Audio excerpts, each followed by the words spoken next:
সারাদিন পর কেক নিয়ে এসো। আনবো না, কোনো কথা। সারাদিন তো মনে ছিল না। সারাদিন অবশ্যই মনে ছিল, আমি ব্যস্ত ছিলাম, সব কিছু গোছায় পরে একটা সময় তো অবশ্যই আছে। আর তোমার জন্মদিন আমি আনবো না কোনোদিন, কি এরকম হয়েছে? তুমি কীভাবে এটা বিলিভ করো? তা কি কালার কেক নিয়ে আসছো? সুন্দর।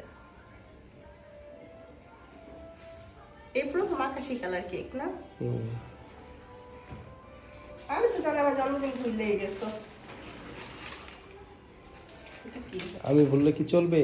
ভুলেই তো গেছো। মিষ্টি? আমি তো জানি ভরে গেছো।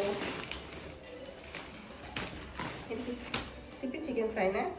আর এটা? স্পাইসিটা ভালোবাসো তোমরা, তুমি, তোমার ছেলে। আমাদের পরীক্ষা, বাচ্চার পরীক্ষা, এর জন্য সব ক্যান্সেল। এর জন্য ভাবছি যে কোথাও মিস করবো না। শর্মা, আমাদের পরীক্ষা চলতেছে, তাই এরকম ঘরোয়া আয়োজন। কাপড়ও চেঞ্জ করি নাই, কেমন ভূতের মতো লাগতেছে না? ঘরের মধ্যে তো ঠিকই আছে।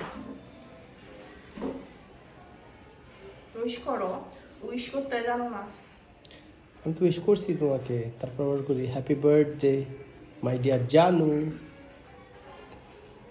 থ্যাংক ইউ তো সমস্ত। আমার গিফট কই? গিফট গিফট আছে, গিফট প্রসেসিং চলতেছে।